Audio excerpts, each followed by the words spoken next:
Aunty, ಏನಿದು ಒಳ್ಳೆ ಚಿಕ್ಕ ಮಕ್ಕಳ ತರ ಅಳ್ತಿದ್ದೀರಲ್ಲ? ನಾನು ಹೊಸ ಊರಿಗೆ ಹೆಚ್ಚಿನ ಜವಾಬ್ದಾರಿ ಹೊತ್ಕೊಳ್ಳೋಕೆ ಅಂತ ಹೋಗ್ತಾ ಇದ್ದೀನಿ.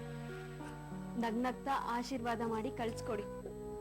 ನನ್ ಮಕ್ಕಳೇ ನನಗೆ ಆಲ್ ದಿ ಬೆಸ್ಟ್ ಮಮ್ಮಿ, ಹೋಗುಡ್ ಬಾ ಅಂತ ಹೇಳ್ತಾರೆ. ಮಮ್ಮಿ, ನಾವ್ ಆತರ ಹೇಳಿಲ್ಲ. ಮಮ್ಮಿ, ನಾವು ಬರೀ ಬೆಸ್ಟ್ ಆಫ್ ಲಕ್ ಅಂದಿದ್ದಷ್ಟೇ. ನೋಡ್ತಿ ಮಗ, ನಿನ್ ಮಕ್ಳಿಗೂ ಬ್ಯಾಸರ ಆಗಿದೆ. ಬೇಡ ಕಣವ, ನನ್ ಮಾತ್ ಕೇಳು. ಅಮ್ಮ ಹೋಗ್ಲೇಬೇಕು ಅಂತ ನಿರ್ಧಾರ ಮಾಡಿ ಹೊರಟು ನಿಂತಿದ್ದಾಳೆ. ನಗ್ನಗ್ತಾ ಕಳ್ಸ್ಕೊಡಿ. ನಿರ್ಧಾರ ಬದಲಾಯಿಸಿದ್ರೆ ಯಾವ ಕೊಂಪೆನೂ ಮುಳುಗಲ್ವಲ್ಲ.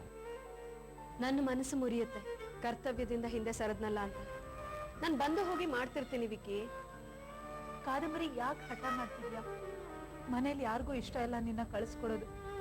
ನೋಡು, ಮೊದ್ಲು ಮನೆ, ಆಮೇಲೆ ಕರ್ತವ್ಯ.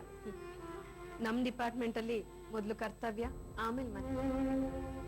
ಆಯ್ತು ಕಣವ, ನಿನ್ ಜೊತೆಯಾಗೆ ನಿನ್ ಗಂಡ ಮಕ್ಕಳನ್ನು ಕರ್ಕೊಂಡೋಗು. ನೀನೊಂದ್ ಕಡೆ ಅವ್ರೊಂದ್ ಕಡೆ ಇದ್ರೆ ಹೆಂಗೇಳು? ಆಂಟಿ, ಒಂದ್ ಸ್ವಲ್ಪ ದಿವಸ ನಾನು ಆಮೇಲೆ ಇಲ್ಲಿಗೆ ಬಂದ್ಬಿಡ್ತೀನಿ. ಸ್ವಲ್ಪ ದಿನ ಅಂತ ಏನ್ ಗ್ಯಾರಂಟಿ ಕಾದಂಬರಿ? ವರ್ಷಾನ್ಗಟ್ಲೆ ಆದ್ರೂ ಆಗ್ಬೋದು. ಕಮಲಾ ಆಂಟಿ ಹೇಳ್ತಿರೋ ಹಾಗೆ ವಿನಯ್ನ ಮತ್ತೆ ಮಕ್ಕಳನ್ನ ಅಲ್ಲಿಗೆ ಕರ್ಕೊಂಡು ಹೋಗು. ನಾನು ಮೊದ್ಲು ಅಲ್ಲಿಗೆ ಹೋಗ್ತೀನಿ, ಆಮೇಲೆ ಅದನ್ನ ಡಿಸೈಡ್ ಮಾಡ್ತೀನಿ. ನೀವ್ ವಿಚಾರ ಮಾಡಿ ಬಿಡಿ. ನೀವೇನಾದ್ರೂ ಬರ್ಲಿಲ್ಲ ಅಂದ್ರೆ ಅಣ್ಣನ ಮತ್ತೆ ಮಕ್ಕಳನ್ನ ಅಲ್ಲಿಗೆ ಕಳಿಸ್ಕೊಡ್ತೀವಿ. ಹೊರೆ ಕಟ್ಟಿರೋ ಹಾವು ಇಲ್ಲಿದೆ. ನೀವು ಇಲ್ಲಿಂದ ಹೋದ ತಕ್ಷಣ ಹೊರೆ ಬಿಚ್ಚಕ್ ಶುರು ಮಾಡುತ್ತೆ. ಬೇಡ ಕಾದಂಬರಿ, ನೋಡು, ನಿನ್ ಮುಂದೆನೆ ಅಪವಾದ ಬರ್ತಿದೆ. ನೀನು ಕೈ ಮುಗಿದು ಕೇಳ್ಕೊಳ್ತೀನಿ, ನೀನ್ ಇಲ್ಲಿಂದ ಹೋಗ್ಬೇಡ. ನೀನ್ ಯಾಕೆ ನಿನ್ನ ಹಾವು ಅನ್ಕೊಳ್ತೀಯ? ಅವ್ನು ಮಾತಾಡೋದೇ ಹಾಗೆ. ತಾರ, ನೀನು ಈ ಮನೆ ಅತಿಥಿ. ನಿನ್ನ ಈ ಮನೆ ಕರ್ಕೊಂಡ್ ಬಂದಿರೋದು ನಾನ್ ಕಳಿಸ್ಕೊಡೋವರೆಗೂ ನೀನ್ ಇಲ್ಲೇ ಇರ್ಬೇಕು. ಹಾಸಿಗೆ ಹಾಸ್ಕೊಟ್ಟು ಹೋಗ್ತಾ ಇದ್ದೀರಾ? ವಿಕಿ, ನೀವೇನೇ ಹೇಳಿದ್ರು ಅವಳ ಮನಸ್ಸು ಬದಲಾಯಿಸಲ್ಲ.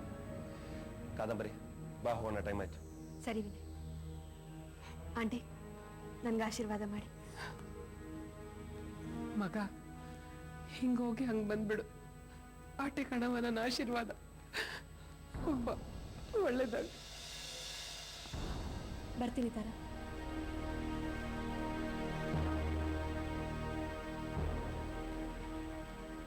ವಿಕ್ಕಿ, ಪ್ರಕಾಶ, ಈ ಮನೆನ ಕಾಯೋದು ಕಾಪಾಡೋದು ನಿಮ್ ಜವಾಬ್ದಾರಿ.